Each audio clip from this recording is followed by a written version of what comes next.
Buenas noches y muchas gracias por el espacio. Para mí, pues es un honor estar aquí y encantada de pasar un ratito conversando sobre diferentes temas que tengan que ver con el Tourette. En este caso, más orientado a los entornos educativos, ¿verdad? Llámese universidad, escuela, colegio. Y pues muchas de esas cosas son también trasladables a entornos de trabajo. Pero entonces ese va a ser el tema hoy. Yo, además de la presentación que Caro me hizo, yo quiero decir que soy mamá de un muchacho con Tourette y eso es gran parte de mi experiencia con el síndrome de Tourette, además de ser psicopedagoga y educadora especial, pues lo he vivido en carne propia. Y mi hijo tiene ya 19 años, entonces he pasado las diferentes etapas del proceso escolar y las he vivido muy de cerca. Entonces, la idea es que compartamos un poquito, poderles aportar algo diferente o confirmar o reafirmar conocimientos que ya tenemos. Entonces, sin más, voy a iniciar. Voy a compartir la pantalla.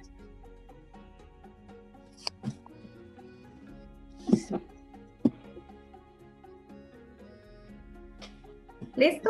¿Se ve? Listo, ya la podemos ver. Ok. Bueno, muchísimas gracias de nuevo por el espacio. Entonces vamos a arrancar.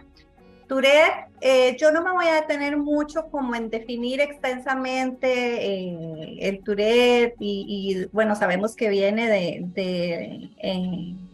de la persona Gilles de la Tourette, que fue el que acuñó el término en principio, pero no me voy a remontar mucho en eso porque hay mucha información que cubrir y quiero ir como más al grano.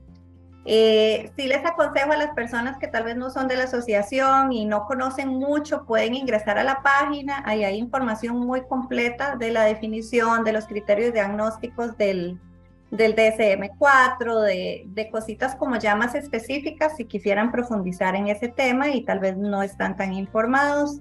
Si hubiesen por aquí docentes que tal vez quieren profundizar en eso, es un muy buen recurso. La dirección es www.azocota.com, ¿verdad? Ok, entonces vamos a arrancar. ¿Qué son aspectos psicoeducativos? Antes de hablar de eso, hay un concepto que a mí me gustaría que revisáramos, que tiene que ver con este simbolito. Este es un símbolo que ahora se ve por todos lados y quisiera tal vez que levanten la manita ahí los que puedan. ¿Quiénes saben qué es eso? ¿Qué significa? Puede ser la mano así o la manita del Zoom. Bueno, parece que poca gente conoce ese símbolo. Resulta que ahora las terminologías han ido cambiando mucho. Ese simbolito lo que quiere decir es neurodiversidad. ¿Y de dónde viene ese concepto? La neurodiversidad es un término muy, muy nuevo. Empezó a usarse en 1998, o sea, hace nada, ¿verdad? Y fue una socióloga que se llama Judy Singer y ella lo que dijo es que en la biología hay una gran diversidad y se habla de biodiversidad. Todos los que hemos ido al colegio y hemos estudiado eso lo hemos visto, ¿verdad? La biodiversidad es la diversidad de una especie. Cómo una especie puede tener una gran diversidad y necesita de esa gran diversidad para sobrevivir como especie y para evolucionar. Entonces ella lo que dice es, el ser humano es una especie y evidentemente hay una diversidad enorme. Entonces ella lo que hace es decir, bueno, usemos ese término y apliquémoslo al ser humano. Y entonces habla específicamente de la diversidad a nivel neurológico. Entonces empieza a hablarse de neurodiversidad y esto empezó mucho desde el movimiento de las personas con autismo y se ha ido agrandando y la sombrilla de la neurodiversidad se ha ido ampliando, incluyendo otras condiciones como déficit atencional, síndrome de Tourette, trastorno obsesivo compulsivo, dislexia, entre otros. Entonces, yo creo que tenemos que ver el síndrome de Tourette desde esta gran sombrilla de la neurodiversidad, entendiendo que todos tenemos cerebros diferentes y que es algo esperable dentro de nuestra especie como seres humanos que somos. Entonces empezamos a hablar de este término que es muy importante que todos tengamos como muy claro qué es, porque hacia eso vamos. Es el término que más se utiliza ahora y hay que entender qué es. ¿Por qué se habla también de neurodiversidad? Porque se ha entendido que muchas de estas condiciones no aparecen por sí solas, sino que aparecen encadenadas con otras condiciones y muy relacionadas. Incluso cuando uno habla con neurólogos se da cuenta que las áreas del cerebro que tienen que ver con cualquiera de estas condiciones generalmente son las mismas, ¿verdad? Entonces es muy difícil definir los límites entre una cosa y otra, por eso es que se empieza a hablar de esto, de neurodiversidad. Entonces, eso como es algo que vamos a ir viendo a lo largo de la charla, pero que es como el concepto fundamental para mí arrancar este análisis de hoy. Nos vamos a hablar nada más de algunas cositas claves de la definición de síndrome de Tourette. Vamos a recordar que es un síndrome. ¿Qué quiere decir la palabra síndrome? Síndrome es un conjunto de condiciones o fenómenos que caracterizan una situación. Quiere decir que no es una cosa, ¿verdad? Es un conjunto de situaciones que confluyen y se dan juntas para manifestarse de cierta forma. Por eso se llama síndrome y esa palabrita es importante porque a veces creemos que es nada más tics, ¿verdad? Y aquí desde el nombre de la condición se nos dice que no, que es algo complejo y que es una serie de situaciones. Otra cosa importante es que es una condición neurológica, no es psicológica. Incluso se habla de que es genético o hereditario, aunque se salte una o dos generaciones, pero que hay un componente genético. Hay estudios que se están haciendo, todavía no hay algo específico, pero sí se sabe que tiene que ver con la genética. Es parte de un espectro de condiciones o de tics, ¿verdad? En donde puede ser que una persona tenga tics solo por una época en su vida y sean tics transitorios, hasta que tenga ya el síndrome de Tourette, ¿verdad? Entonces hay un espectro ahí grande de condiciones ligadas. Y la otra cosa es, que es como la que más conocemos, que se caracteriza por movimientos o sonidos involuntarios o repetitivos, que es lo que conocemos como tics, ¿verdad? Pero no es solo que tiene tics. Con respecto a los tics, bueno, y una cosa importante es que no es tan raro como se creía hace un tiempo, ¿verdad? Que casi nadie lo tenía. En Estados Unidos la estadística que hay es que uno de cada 160 niños o niñas lo tienen. Con respecto a los tics, algunas cositas que a mí me gustaría más que la definición, ya sabemos que son movimientos, sonidos, gestos, que se dan de forma repetitiva e involuntaria, pero hay algunas características que a mí me parece muy importante rescatar, sobre todo en los entornos, para entender eso dentro de un entorno educativo. La primera es que vienen y van, o sea, no es algo que va a ser siempre estático y que van a ser siempre los mismos tics, ¿verdad? Puede ser que una persona tenga un tic durante años, de repente se va. Y viene un tic que tuvo hace 3 años y regresa, ¿verdad? Y es una variabilidad muy grande que existe y entonces a veces la gente se extraña, pero es que eso ya no puede ser un tic porque eso ya lo había dejado de hacer, ¿verdad? Y es porque pueden volver. Son impredecibles. Incluso la misma persona no se da cuenta cuándo va a venir un tic, ¿verdad? Simplemente le aparece y es como muy sorpresivo.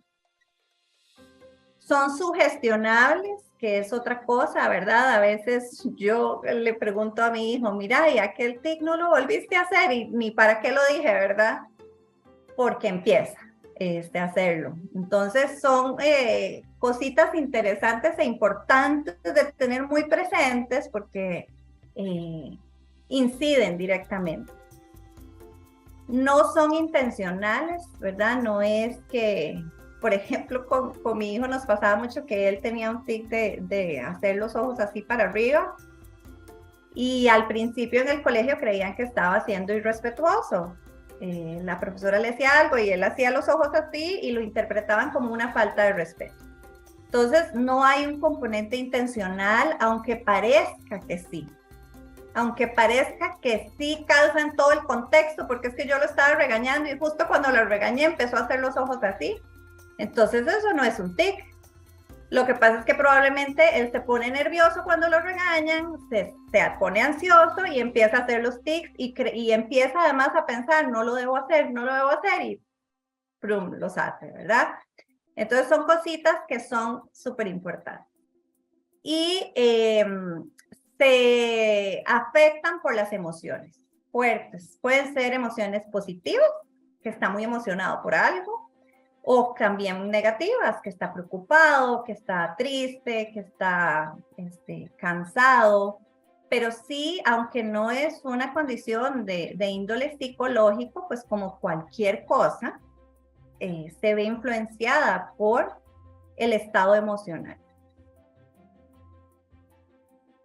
Hay una pregunta que es lo que mucha gente al principio se cuestiona, que es que pareciera, y hay gente que dice, pero es que se pueden suprimir, sí se puede, porque yo lo he visto, que él se aguanta. Y uno cuando tal vez no sabe del diagnóstico le dice a los chiquillos, pero ya deje de hacer así, usted puede, ¿verdad? Entonces, de repente uno diría, bueno, sí se puede. La respuesta es sí, yo podría suprimir los tics por un rato. El tema es el costo que eso va a tener en la persona, ¿verdad? Y a mí me encanta esta imagen y el mensaje que tiene porque me parece muy descriptiva, que dice, imagina ser picado por cientos de mosquitos al mismo tiempo y tratar de no rascarse. Así se siente suprimir un tic, ¿verdad? Entonces, imagínense el efecto que eso tiene en la persona cuando está en la escuela, en el colegio, y está tratando de concentrarse y está tratando de suprimir los tics y cómo se va a poder desenvolver, ¿verdad? Entonces, sí, se podrían suprimir, pero tiene un efecto muy perjudicial para la persona. Entonces, hablamos ya como de los tics, ¿verdad? Es una parte muy importante de la definición del síndrome de Tourette, es una parte característica que la diferencia de muchas otras condiciones, pero no es lo único, ni necesariamente es a veces lo que más afecta, ¿verdad? Hay una serie de otras cosas que es en lo que me quiero centrar hoy y lo que vamos a analizar hoy, buscando darle un enfoque un poquito diferente que nos lleve un poquito más allá de todos esos retos que podemos experimentar. Esta es otra imagen que a mí me encanta, que es un iceberg, ¿verdad? Uno el iceberg, si lo pudiera ver en el mar, lo que ve es solo el tuco de hielo, ¿verdad? Y uno cree que el iceberg es eso. Sin embargo, un iceberg tiene un pedazo gigante hacia abajo, ¿verdad? Que no llega a la vista a alcanzar verlo. Entonces, la condición del síndrome de Tourette tiene los tics que sí, puede ser que sea lo más visible, pero hay una serie de situaciones debajo de esos tics que también afectan igual o a veces más. Ahí hay varias, yo voy a tratar de abordarlas una por una y dar recomendaciones de cada una de ellas. Ese es como el centro de lo que hoy voy a trabajar en este espacio que me brindan. Entonces, vamos a ver. ¿Cuál es el primer reto? Bueno, los tics, que es como la puntita del iceberg, ¿verdad? Que vimos antes, el más evidente. Entonces, es precisamente el objetivo de esta actividad. Entonces, ¿en qué nos pueden interferir los tics? En que tal vez la persona está escribiendo, está tratando de concentrarse, vienen los tics, y no solo eso, sino que de repente se siente que otros chicos lo están viendo, o los compañeros, o las personas incluso en el bus, etcétera. Entonces, todo eso empieza a generar un estado de ansiedad, en donde la concentración es lo último en la mente de esa persona, tal vez, ¿verdad? Entonces, sí puede interferir en el proceso por una serie de circunstancias. Ahí lo vamos a ir como analizando poco a poco. ¿Qué recomendaciones o qué cosas específicas con los tics? Porque a veces los profesores le dicen, bueno, pero es que, ¿qué hago? ¿Qué hacemos cuando tiene tics, verdad? O el chico tal vez entender también qué puede hacer. Una de las cosas muy recomendadas en ambientes académicos, y es una cosa que yo soy fiel creyente de que hay que entrenar a los chicos desde pequeños a que ellos se vayan autogestionando. Al principio uno les ayuda y les da las herramientas, pero la idea es que ellos lo hagan solitos después. Tener un lugar seguro, en donde si, por ejemplo, yo tengo una crisis de tic muy fuerte y me estoy sintiendo muy incómoda, un lugar ya identificado desde antes, que yo sepa que puedo ir a X oficina. Y ahí puedo ir a estar un poco más tranquilo, con menos estímulo, incluso a trabajar ahí si así lo requiero. Y idealmente, cuando son más pequeños, tener una persona de apoyo que ya esté designada desde antes, que acompañe al chico en ese tiempo, ¿verdad? Esto es algo que en mi experiencia personal con mi hijo fue fundamental y determinante. Cuando él tenía sus episodios de tics, que ya sentía que se le estaban saliendo de control, él pedía permiso, se iba a la oficina de una orientadora y ahí se quedaba. Luego volvía a la clase ya más tranquilo. Y en ese lugar seguro o en ese espacio es importante buscar qué le sirve a la persona para autorregularse un poco, porque como dijimos antes, la ansiedad,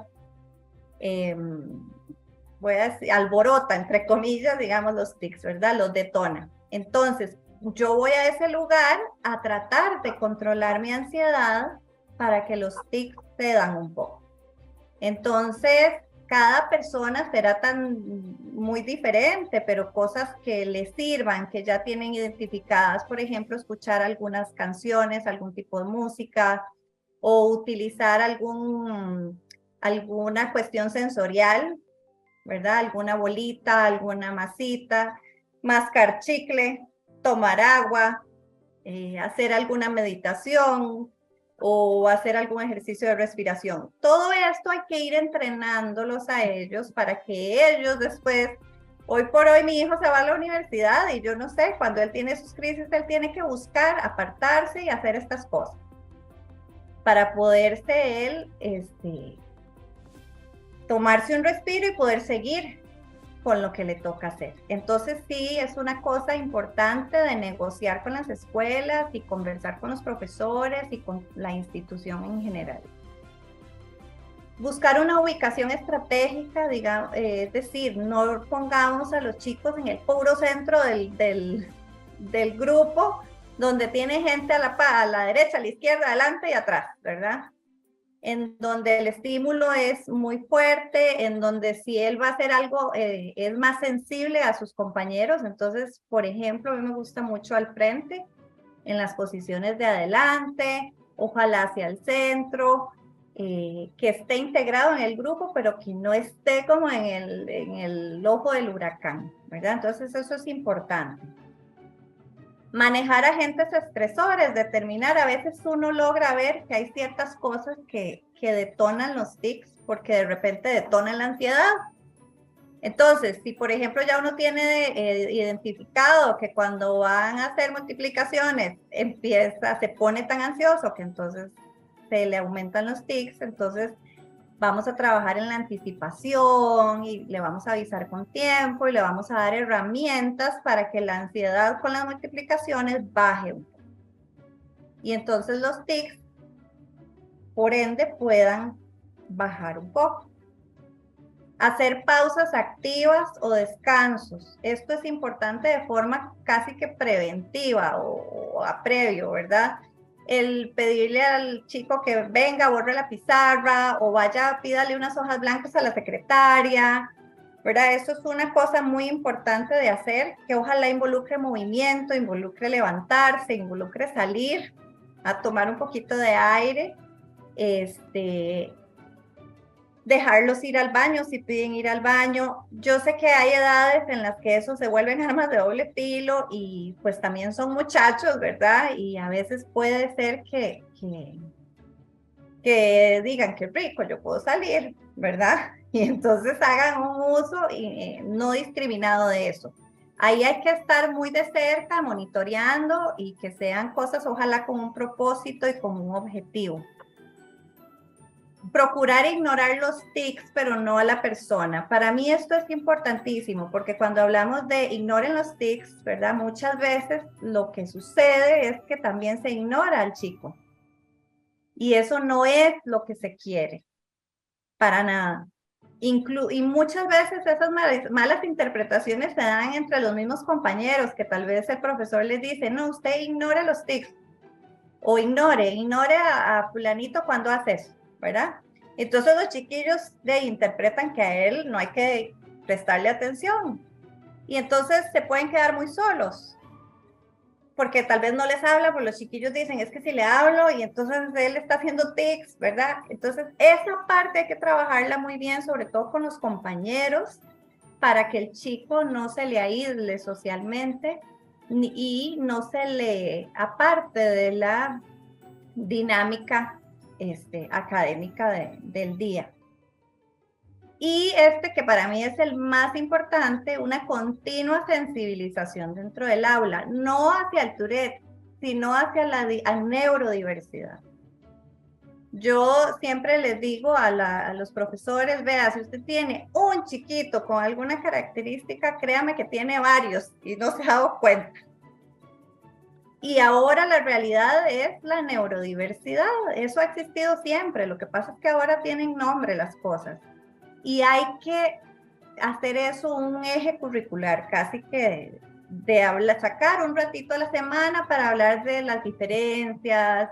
Hay muchas actividades, si por aquí hay profesores, en internet pueden buscar montones de herramientas, asesorarse con el comité de apoyo a la escuela, pero sí es algo que se debe trabajar. Y como les digo, no es solo hablar del Tourette a cada rato, sino hablar de las diferentes condiciones, de las diferencias que tenemos como seres humanos. Viene otro que para mí es muy poco hablado y es para mí de lo más grave en educación, sobre todo en la etapa escolar, que es adivinemos, la escritura, ¿verdad? Está muy bien documentado que el síndrome de Tourette viene con problemas de escritura importantes. Los chicos, cosas como lo que les dije ahora, repintan, ¿verdad? Tachan palabras. Mi hijo en algún momento empezó a escribir al revés en espejo. Tal vez llevan un párrafo escrito y ya no les gustó cómo les quedó esa palabra y rompen todo o lo tachan porque no quieren que el trabajo tenga tachones y de repente se les viene un tic que es tachar las palabras. Entonces son actividades sumamente desgastantes para muchas personas. No digo que para todas, porque habrá chicos que tal vez no les afecta, pero sí es una.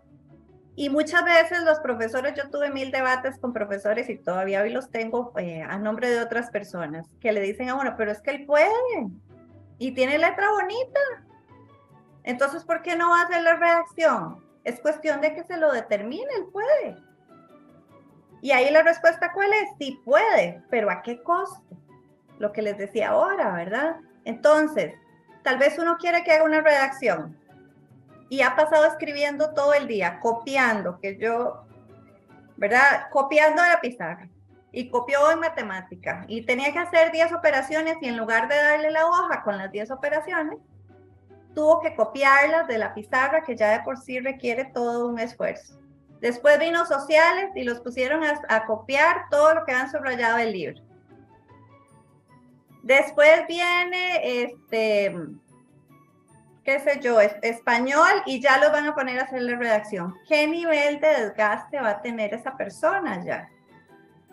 Entonces, no es que no escriban, es que escojamos los momentos en los que es oportuno que escriban y que sí realmente es importante.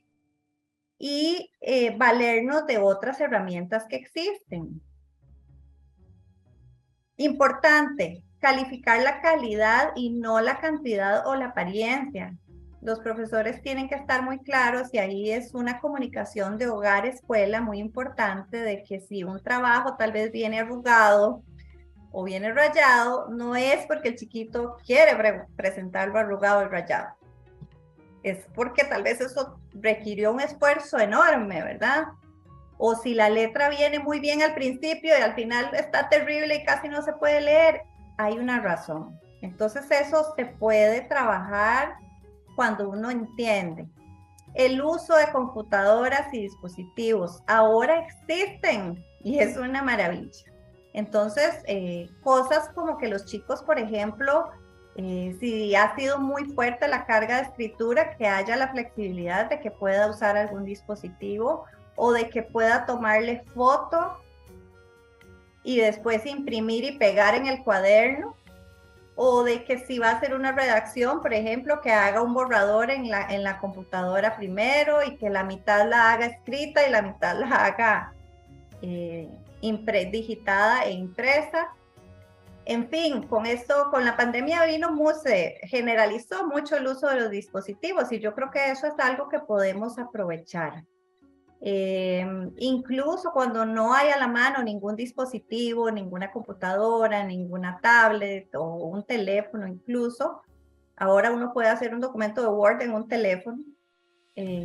Existe también el que sacarle fotocopia al cuaderno de un compañero, por ejemplo, o que el profesor le traiga una fotocopia de lo que van a escribir para que él nada más haga anotaciones y subraye, no que tenga que copiar todo, ¿verdad? O sea, la cuota de escritura hay que regularla cuando la persona tiene dificultades de ese tipo. Reducir el tamaño de las tareas escritas y pues darles tiempo adicional, ¿verdad? Y mucha gente me decía, porque mi hijo dibuja, por ejemplo, y la profesora me decía, es que yo no entiendo por qué él no puede escribir y si dibuja súper bien y dibuja horas y no se cansa, pero escribir es un tema. El asunto es que las áreas del cerebro que se usan para dibujar no son las mismas que para escribir. Y escribir conlleva toda una labor, digamos, del cerebro muy distinta de descifrar un código y después escribir eso y hacer los trazos y hacerlo en orden, y entonces tiene muchos detonantes para tics y para compulsiones o obsesiones también. Entonces, eso no es un tema de motora fina, es lo que quiero que me entiendan, sino que es un tema de una dificultad en otras áreas neurológicas, no necesariamente es de la motora fina. ¿Qué estará haciendo ese chiquito? Tareas, ¿verdad? Las tareas es otro tema. ¿Por qué? ¿Cómo se sintieron ustedes ahora todos, verdad? Muy abrumados con la pequeñita tarea que yo les puse.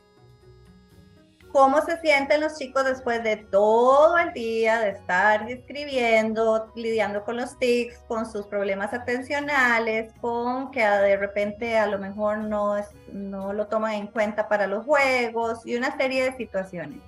Y llega a la casa y encima tiene que hacer tareas durante 2 horas. Entonces, ahí es donde de repente en las casas hay muchas situaciones de difícil manejo, ¿verdad?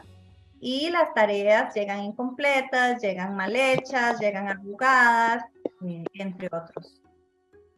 Entonces, ¿qué deberíamos tratar de hacer? Reducir la cantidad de las tareas y la frecuencia, no dejarle tareas todos los días, escojámoslas. O sea, en esto uno tiene que hacerse un artista de escoger qué es lo que realmente es relevante y cuándo. Segmentar las tareas con descansos. Muy importante es que si tiene que hacer 10 sumas, por ejemplo, de tareas. Entonces, bueno, y son para mañana. Negociar con la profesora para que le dé 2 días. Y entonces vamos a hacer 2 sumas y tenés un break, un descanso. Y después vamos a hacer otras 2 y negociarlo con él para que, o con ella, para que sienta que hay un plan. Definir un plan ayuda mucho.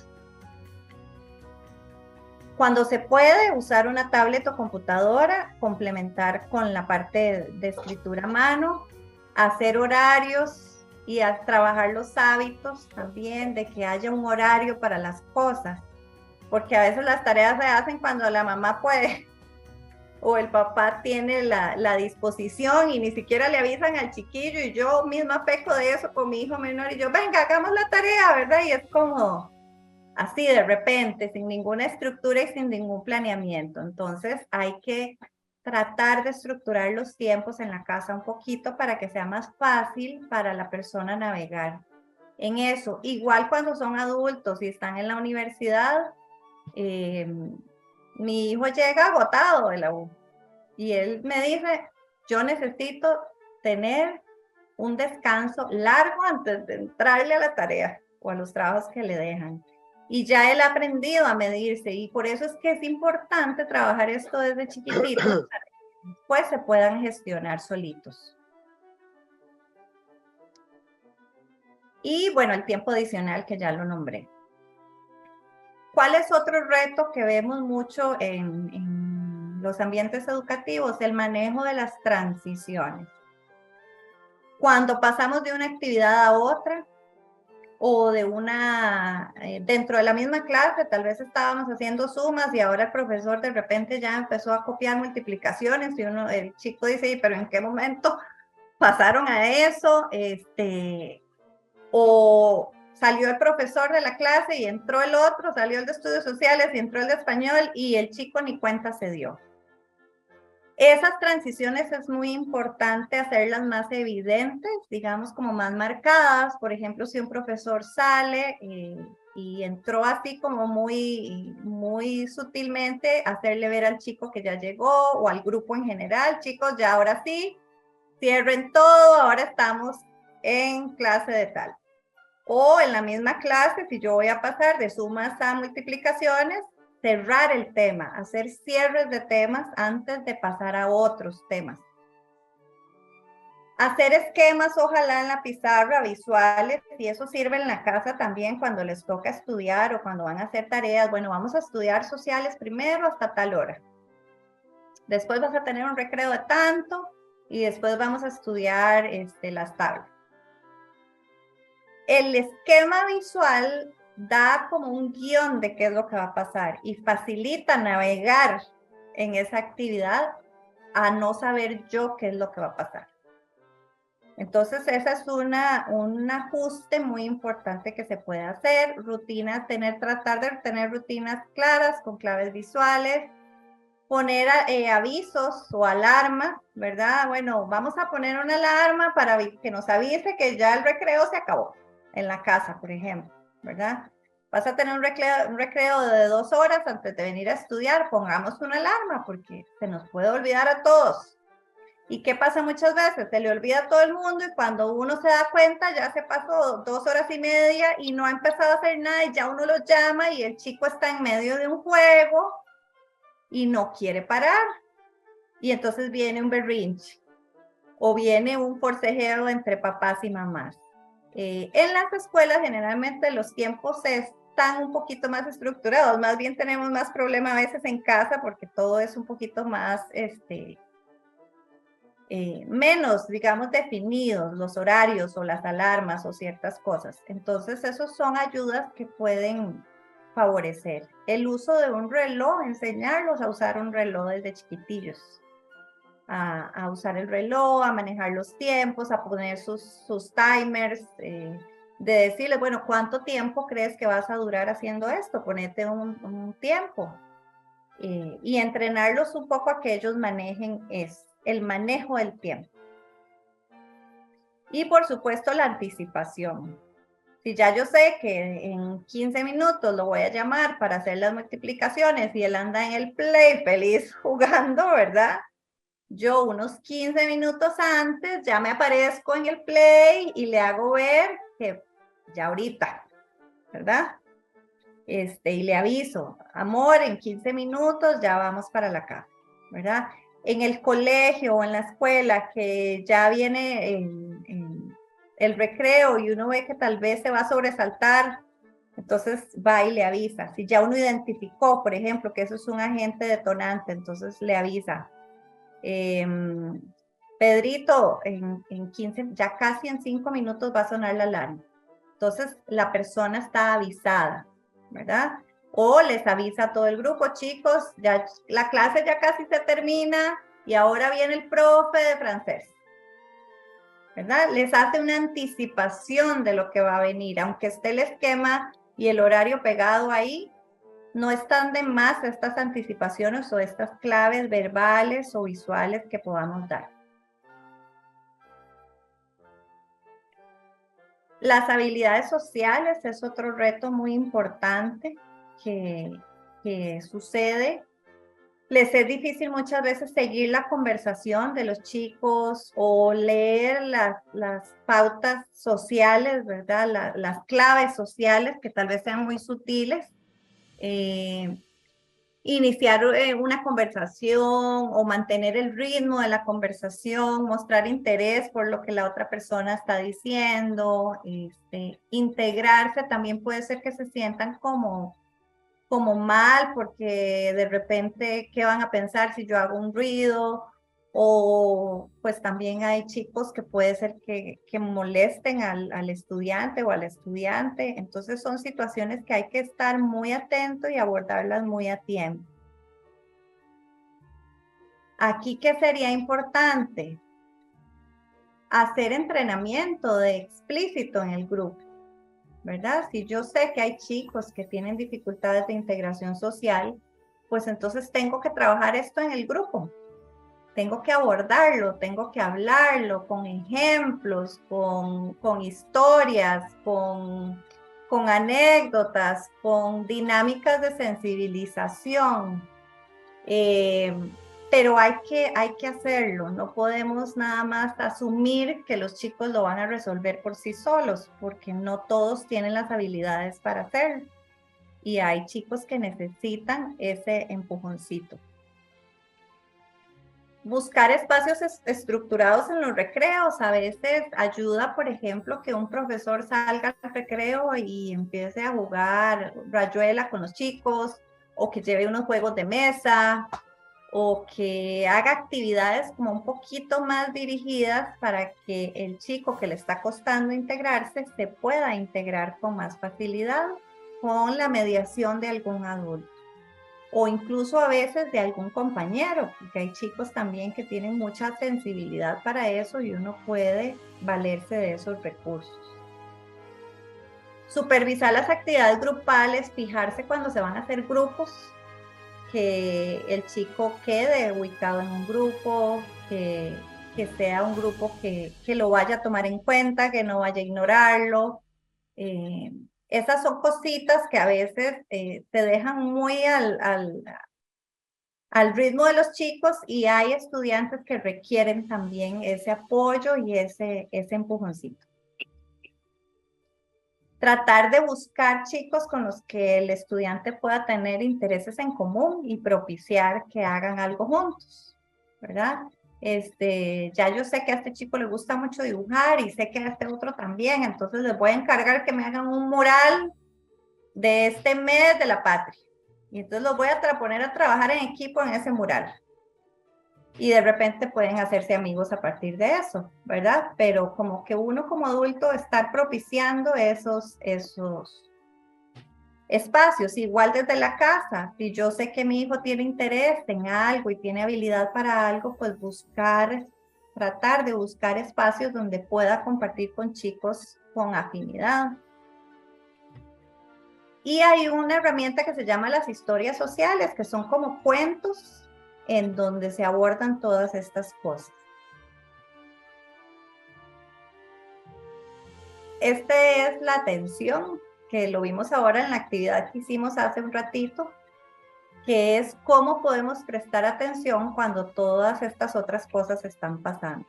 Entonces, cositas que desde mi experiencia ayudan a regular y a enfocar a la persona.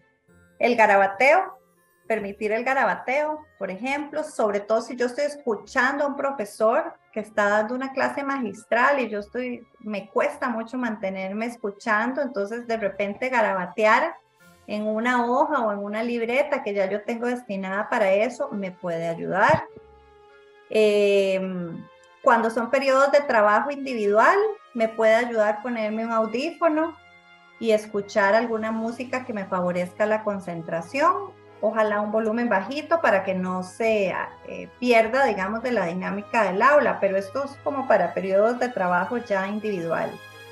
El uso de fidgets, que son cositas para usar en las manos, dados, spinners, masitas, bolitas de apretar. Uno siempre pide que ojalá sean cosas que no suenen para que no distraigan a la persona ni distraigan a los compañeros, y permitir el movimiento. Entonces, ¿cómo podemos permitir el movimiento en una posición estática de escritorio? Hay herramientas, por ejemplo, hay una liga que se puede poner en las patas de la mesa, en donde la persona puede estar moviendo los pies, no hace ruido, no distrae a nadie y sacia esa necesidad de moverse y le ayuda a concentrarse.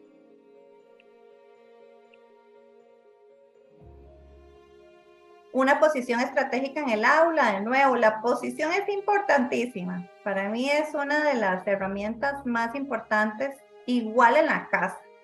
Yo no puedo pretender que un chico se siente a estudiar si está en el comedor y está el perro ladrando y el hermanito llorando y el tele prendido, ¿verdad?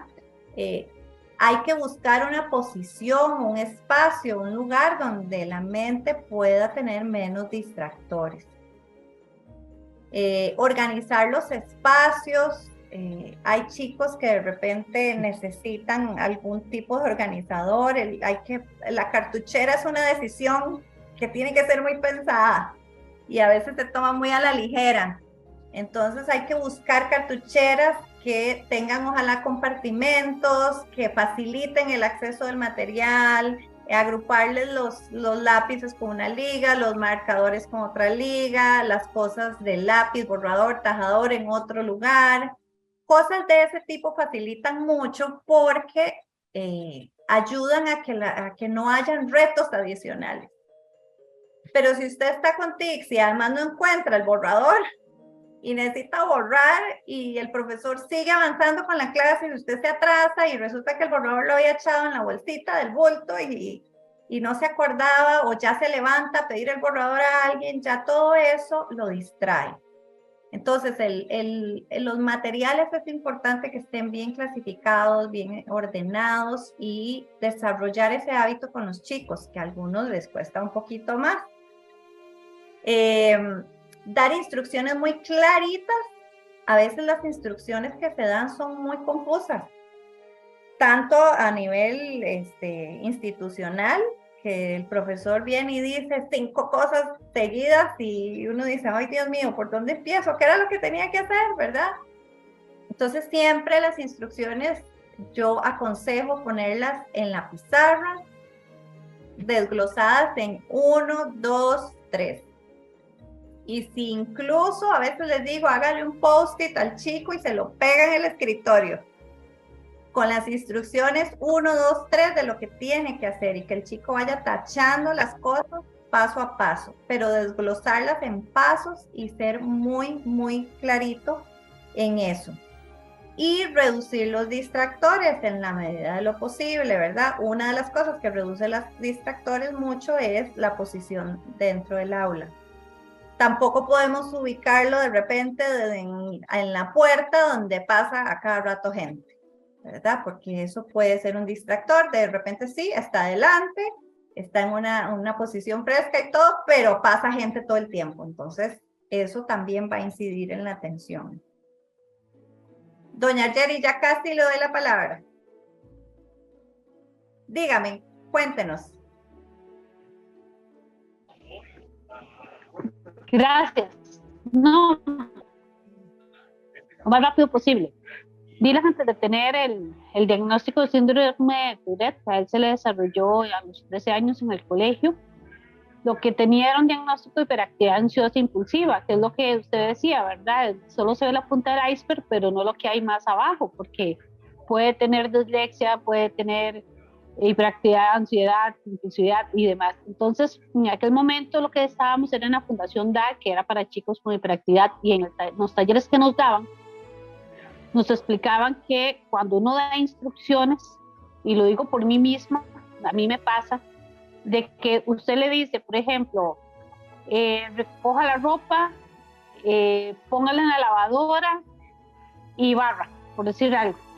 Ellos recuerdan o la primera o la última instrucción, pero nunca la del centro. Entonces, ellos hay que decirles una instrucción, luego la otra y luego la otra. Y a mí a mí en lo personal me pasa, pues ya uno está adulto y el cerebro va desarrollándose más y pues uno va captando más las instrucciones. Pero, por ejemplo, yo lo veo con Dylan, o sea, a mí se me olvida, yo le doy un montón de instrucciones y él termina haciéndome un berrinche porque pero yo le dije que hiciera tal cosa y le dije tal cosa y yo no me acuerdo y usted no me dijo y Naomi también, ¿verdad? Porque ella está dentro de todo ese espectro, ¿cómo es? La diversidad también neurológica. Pero bueno, ahí les dejo eso porque tengo la evidencia en mi casa y en mí misma de que sí, de que así es. O sea, ellos solo recuerdan o la primera o la última instrucción, pero no la del centro.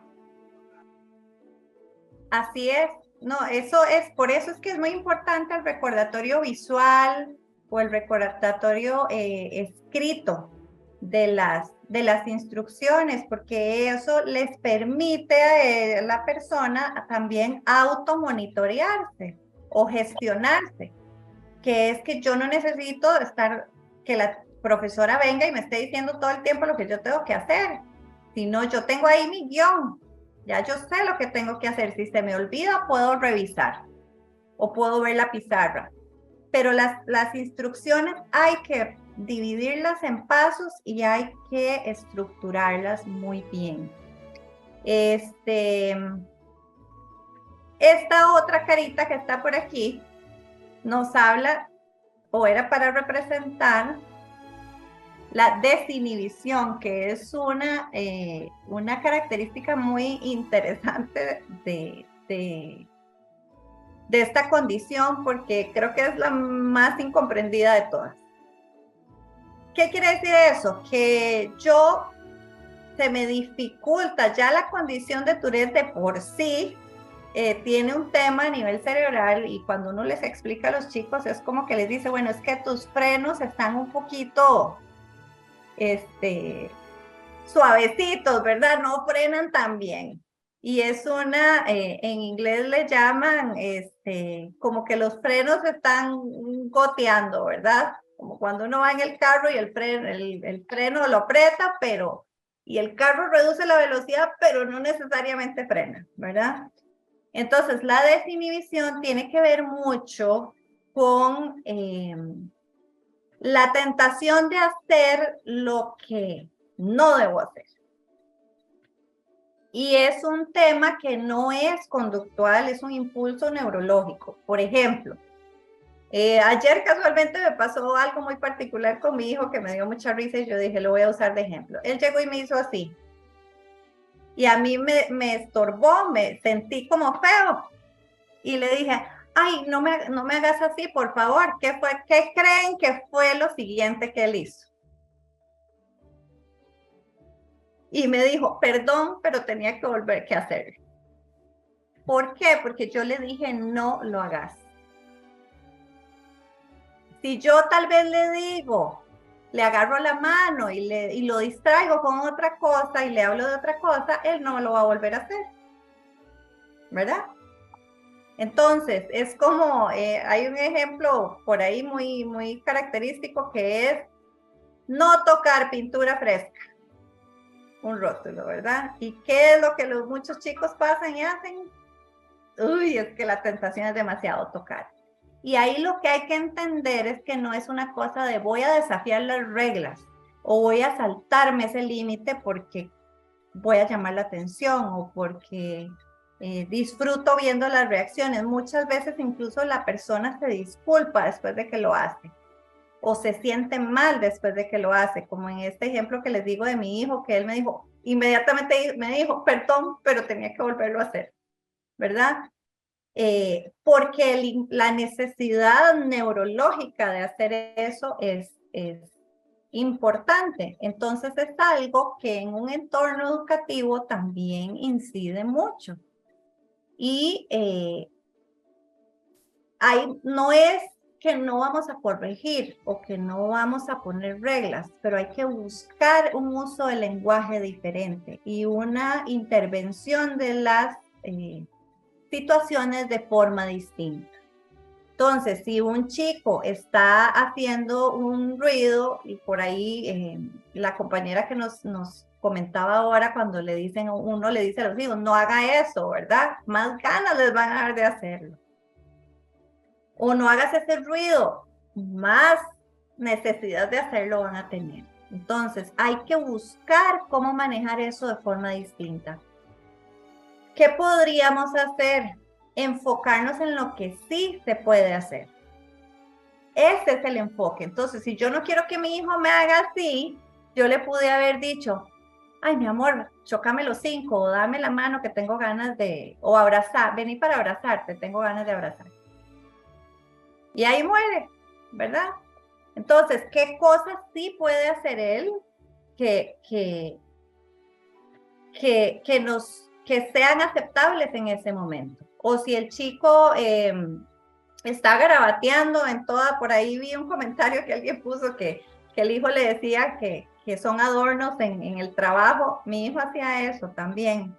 Todos los cuadernos estaban decorados de garabatos y de cosas y de todo, ¿verdad? Entonces, a mí se me ocurrió en algún momento y le dije, o sea, vamos a hacer una cosa, vas a garabatear en las últimas 5 páginas del cuaderno. Este es tu espacio para garabatear.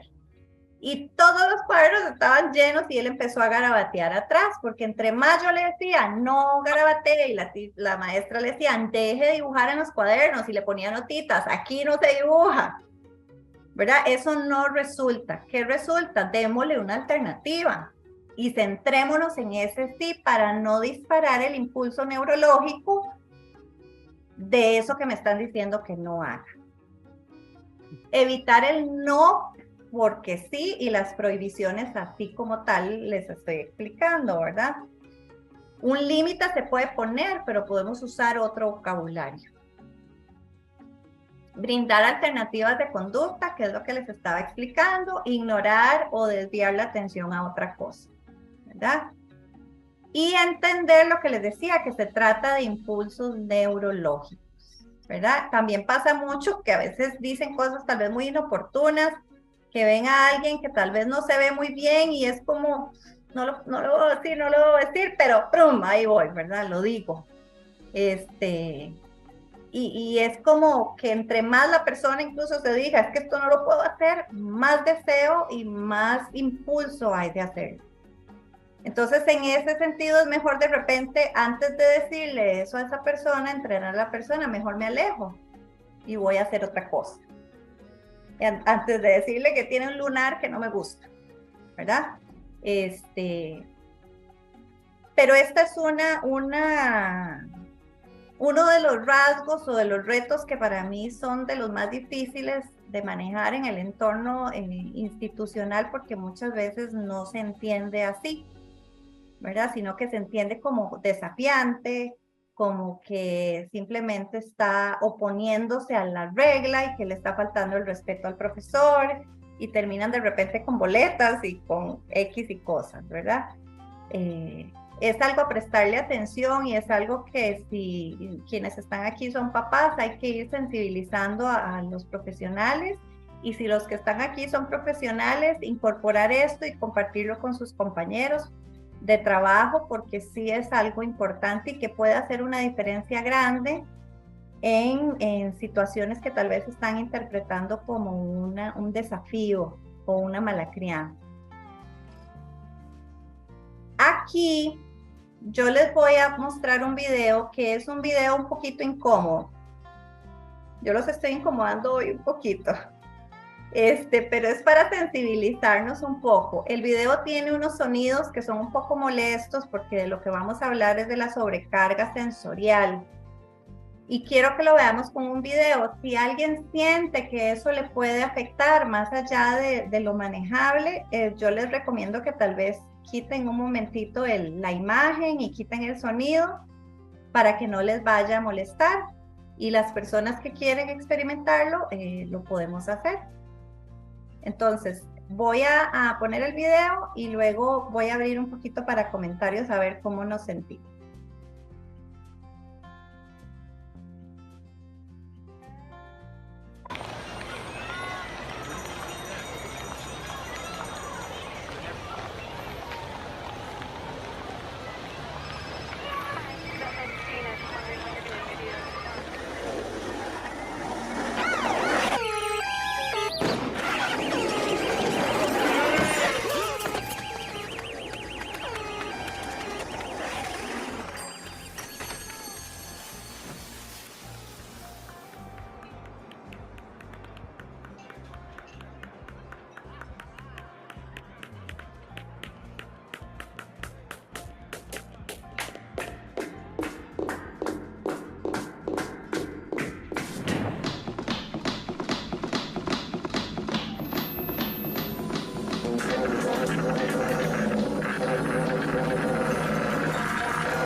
Este es uno de los retos que suceden en el síndrome de Tourette, que es la parte sensorial, que como decís vos, se ha hablado mucho de esto en el autismo, pero no tanto así en el síndrome de Tourette.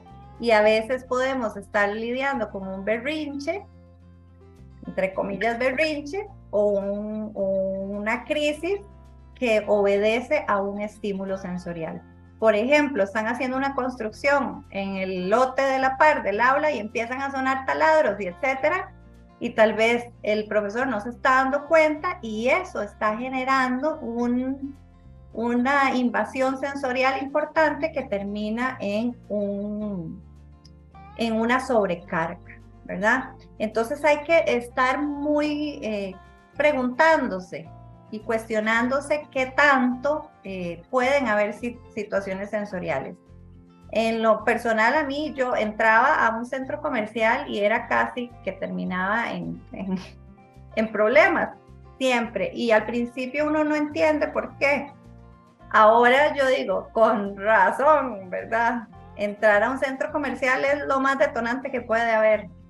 el andar en un bus, o sea, hay ciertas situaciones, por ejemplo, si la persona, en la medida de lo posible, evitar ambientes caóticos y bulliciosos, eso es lo ideal, pero hay momentos en la vida donde no se pueden evitar, hay que montarse al bus, en hora pico, lleno de gente, con olores, porque lo sensorial es todo, ¿verdad? Es los olores, lo auditivo, lo visual, el movimiento, la vibración del bus. Es decir, es una serie de cosas. Entonces, en la medida de lo posible, tratemos de gestionar y evitar. Si no se puede evitar, tenemos que buscar herramientas.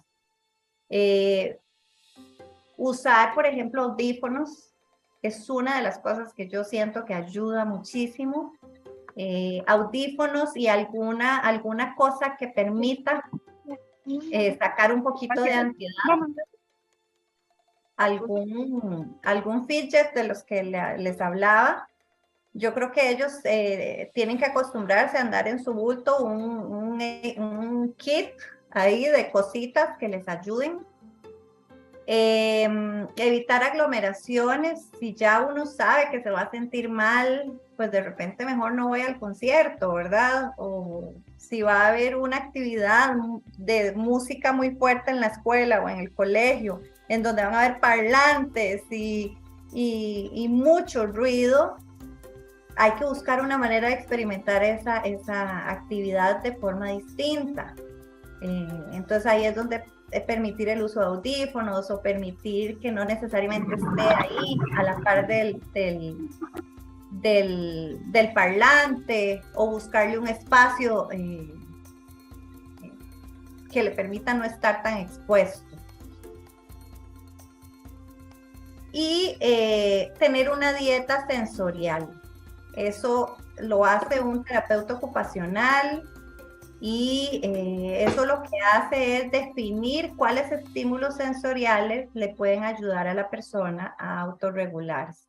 Sin embargo, si uno no tiene un terapeuta ocupacional a la mano, uno puede tratar de hacer un acercamiento a una dieta sensorial y entender, probando una cosa y otra, qué cosas al estudiante que yo tengo, o a mi hijo, o a mi hermano, qué cosas le pueden servir para regular un poco esa parte sensorial. Esta es otra cosa que siempre uno se vive mucho, que es el contraste entre la escuela y la casa. Muchas veces en la escuela dicen, pero es que él aquí pasa súper bien. Es que él pone atención, pasa súper bien, trabaja lindísimo, y llegan a la casa y se transforman, ¿verdad? Y aquello es una cosa que desde que entran tratan mal a todo el mundo y entran de mal humor, no responden, uno les pregunta, pero ¿cómo les fue? ¿Cómo estuvo todo? Y no quieren hablar. Entonces, todo esto que vimos de aquí para atrás es para que entendamos por qué sucede eso, ¿verdad? A veces vienen hasta en una buseta y la buseta ponen un reggaetón que no era lo que a él le gustaba y vienen todos los chiquillos gritando y etcétera, y tal vez tuvieron un día muy demandante en donde un profesor les exigió mucho, etcétera.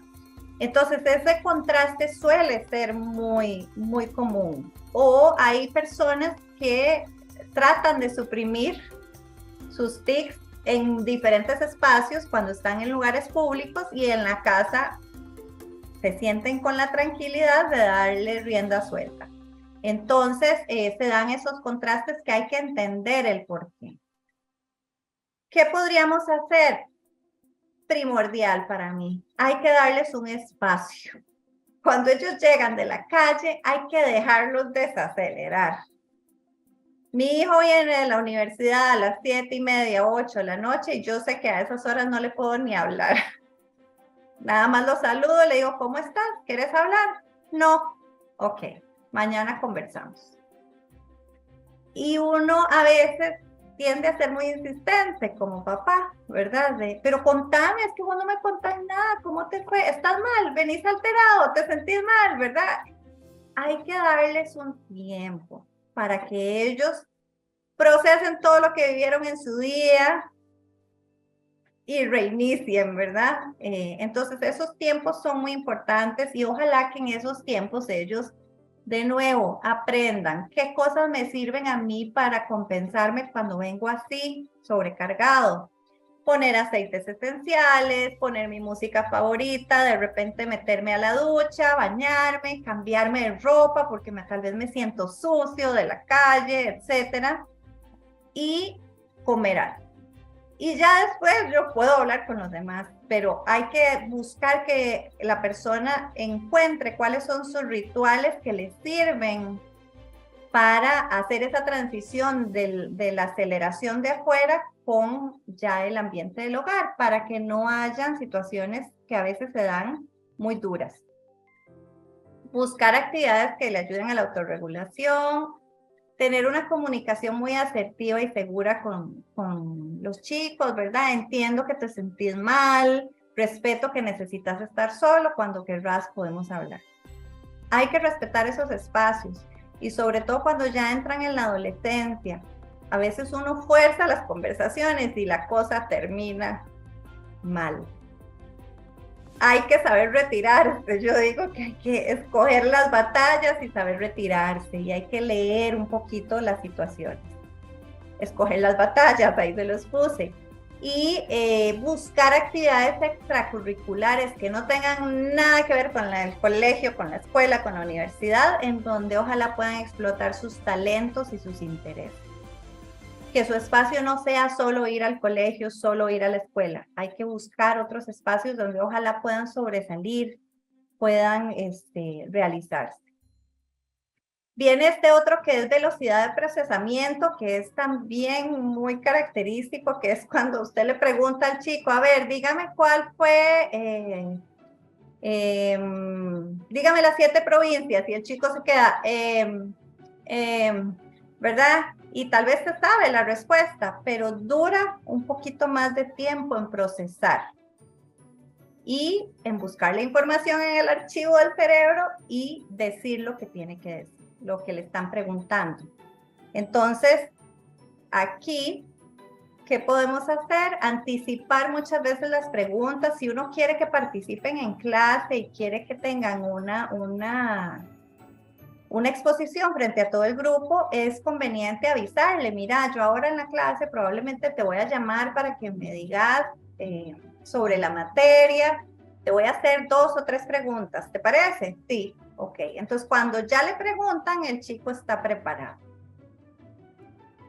Darle un poquito de tiempo para que piense y procese lo que uno le está preguntando, de hacerle ver que no pasa nada. Tranquilo, piense, yo le doy chance, ¿verdad?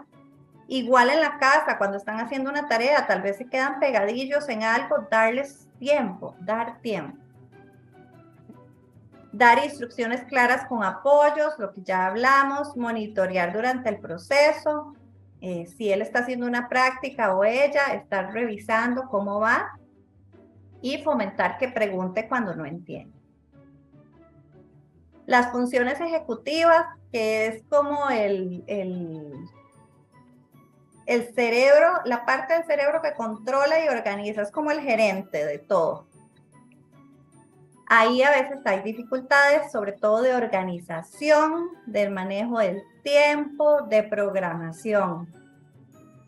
Entonces son cosas que hay que trabajar, hacer listas de tareas, hacer agendas, recordatorios, usar colores para las cosas que me faciliten clasificar las cosas, trabajar hábitos de estudio, que eso lo vimos en una charla el año pasado, que los hábitos se hacen por repetición, repito y repito hasta que ya me lo sé de memoria. Y usar aplicaciones tecnológicas que nos ayuden a mantenernos organizados. Ahora hay muchas cosas y opciones. Ya casi vamos terminando. La ansiedad es otro tema a abordar. Todas estas situaciones que describimos antes, pues van a generar ansiedad. Y la ansiedad empeora las manifestaciones, entonces es un círculo vicioso. ¿Por dónde podemos entrarle? haciendo cosas que nos ayuden un poquito a mantener la ansiedad a niveles bajos. Entonces, generar un ambiente de aceptación es crucial. Lo que decía ahora don Juan es importantísimo y lo estaba guardando para este momento. A veces el pensar que los otros no saben que yo tengo Tourette y que qué van a pensar cuando yo haga un tic y cómo van a reaccionar y cómo... Solo pensar en eso me genera una ansiedad enorme. Entonces, muchas veces es mejor decirlo e informar y ya uno se siente diferente, ¿verdad? Porque ya todos saben lo que va a pasar, que es lo que comúnmente se habla de abordemos el elefante el elefante en el cuarto. Hay un elefante ahí, nadie habla del elefante, hablemos del elefante. Entonces, eso es muy importante para ayudar a controlar la ansiedad, establecer metas realistas que ojalá le permitan tener éxito. Si yo como profesora sé que 10 ejercicios van a ser mucho, pero que 7 ejercicios los va a lograr, pongámosle 7. No importa. Lo que me importa es que practique la habilidad y que además experimente el éxito. Porque si no, nos vamos desmotivando y va generando mucha ansiedad. Muchas veces, tal vez cuando ven un tema nuevo, matemáticas, y se ponen muy ansiosos, y mi hijo tenía un profesor de matemática muy bueno que le decía, a ver, Marco, no se preocupe por lo que viene, vamos con vamos uno a la vez. Peleémonos con este problema y después vemos los otros. Porque a veces solo ver la hoja llena de ejercicios ya dispara la ansiedad. Poner un énfasis en el esfuerzo más que en los resultados, ¿verdad? Cuando uno ve que el chico lo intentó, lo hizo, ¿verdad? No me interesa si hizo 5, pero bien hechos. Prefiero eso que haga 10 y que quede destruido. Técnicas de relajación y respiración, que en eso Carolina es carguísima, pero todos esos ejercicios que la persona ojalá pueda hacer solita y aprender a hacer sola. Ahora en internet también hay en YouTube y hay muchas aplicaciones gratis que ayudan con estas cosas para guiarlo a uno por dónde empezar. Y mantener siempre la escucha abierta. Cuando ellos quieren hablar, quieren expresarse, quieren conversar al respecto de algo. Otro tema a considerar, que aquí se me dañó como el título, no sé por qué, pero son que muchas personas con síndrome de Tourette toman medicamentos. Entonces pueden tener trastornos de sueño, trastornos del estado del humor, aumento en la impulsividad. Entonces ahí la comunicación hogar, escuela, hogar, institución, o cuando ya son universitarios o trabajan, comunicarlo, hey, estoy con un nuevo medicamento y eso me causa que tenga mucho sueño, ¿verdad? Cuando la gente sabe y entiende, reacciona mucho mejor. Yo siempre le digo a mis estudiantes y a mi hijo, es tu labor educar a los demás, porque los demás hay muchas cosas que no entienden y no saben. Y cuando uno informa, la respuesta que obtiene es muy distinta. Entonces, aquí cosas importantes, cuando están con cambios de medicamentos, empezando un medicamento o pasando de un medicamento a otro o dejando un medicamento, es importante que en la casa comuniquen a los profesores para que los profesores estén atentos y puedan entender el porqué de algunas reacciones. Estar bien informado, tener flexibilidad. Por ejemplo, si el chico, por un efecto de que está tomando un nuevo medicamento, se logró dormir hasta las 2 de la mañana, al día siguiente no se va a poder despertar a las 6 de la mañana. Entonces, entender que es una cosa temporal y que tal vez ese día se incorpore a clases más tarde y no falta del todo. O el medicamento lo hace sentirse muy agotado, muy irritado y ya tal vez las clases terminan a la 1 y ya a las 11 el chico no da más. Permitirle retirarse. O sea, usar jornadas alternativas mientras se ayudan a esas transiciones y mantener esa continua retroalimentación. Con los rasgos obsesivos compulsivos que algunos chicos o chicas o personas puedan tener adultas, algunas cosas que podemos hacer es el uso de dispositivos, de nuevo lo repito, porque eso quita el tema de que quiero estar borrando, voy a estar tachando, necesito repintar las palabras, etc. Audiolibros, a veces ya sobre todo en secundaria o en la universidad que tienen que leerse libros enormes o historias muy grandes y todo eso abruma mucho y puede ser que dispare rasgos de este tipo, entonces los audiolibros pueden ser una ayuda importante. El mantener siempre la flexibilidad en tiempos, en entregas, en poder segmentar lo que se requiere. Identificar y gestionar detonantes. Si ya yo sé que un chico cada vez que pasa frente a un extinguidor va a tener la necesidad de ir y tocarlo, pues entonces yo trato de pasar a buscar una vía alternativa en donde no pasemos por ahí. Y también permitir pausas, ¿verdad? Porque puede ser muy desgastante. Ya para terminar, algunas reflexiones finales, porque yo creo que me extendí más de lo que tenía que quisiera compartir con ustedes. Aun cuando hay semejanzas, cada niño con Tourette es único y lo manifiesta y maneja de manera diferente. Todo esto que yo les comenté hoy, lo que conversamos, no es igual en cada chico. Hay un matiz diferente en cada uno de los chicos, chicas, joven o adulto. Porque ahí inciden una serie de cosas que son muy particulares y muy personales. Entonces yo puedo decir, es que ya yo tuve un alumno con Tourette, entonces ya yo sé cómo es. No necesariamente, puede ser que el otro chico que venga sea radicalmente distinto, ¿verdad? Aunque pueda parecer que está bajo control, muchas de todas estas cosas que dijimos, no es así. No es así y subrayado con negrita, no es algo que esté bajo control de la persona. Se le puede ayudar a gestionarse y hay muchas cosas que se pueden hacer para ayudar el proceso, pero no es algo que la persona por sí sola pueda controlar.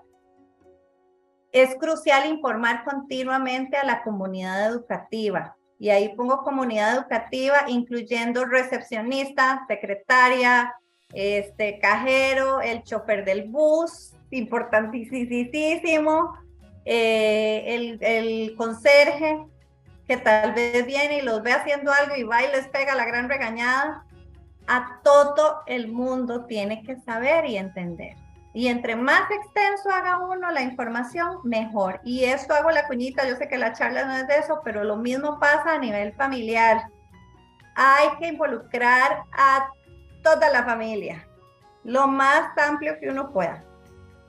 Por lo que decía don Juan, precisamente, porque si no la gente no entiende. Y va a juzgar, y va a hacer comentarios inoportunos, y va a dañar el proceso de esa persona. Entonces, no hay que tener miedo. Yo sé que uno al principio, y yo pasé por ahí, uno dice, pero es que yo no quiero decir porque lo van a etiquetar y entonces van a creer que solo es eso y entonces mejor no digo. El asunto es que no es algo que podamos ocultar. Es una realidad y más bien hay que empoderarnos y empoderar a nuestros hijos para que acepten que eso es así y cómo lo manejan. Y por último, la comunicación asertiva del hogar, escuela y generar redes de apoyo, que va con esto que les digo. Redes de apoyo en la escuela, uno tiene que hacerse de gente, aliados en la escuela. Si uno es padre de familia, hay que buscar aliados. Y a veces es mejor buscar aliados que pelear. Y tratar uno como papá también o mamá de educar, de buscar acercamientos. Y en las escuelas, si un profesor ve que otros profesores, bueno, ir haciendo esas redes también a nivel profesional y también a nivel familiar. Finalmente, invitar a todos a la asociación, ¿verdad? Si hay personas aquí que no son de la asociación, es un recurso importantísimo, es una de las mayores redes de apoyo que podemos tener nosotros como familias y que continuamente hacen este tipo de actividades y abren espacios para compartir, como decía una mamá al principio, ¿verdad? ¿Cómo acercarnos? Bueno, sigamos ahí en la página, hay mucha información, en el Facebook también y en el Instagram también.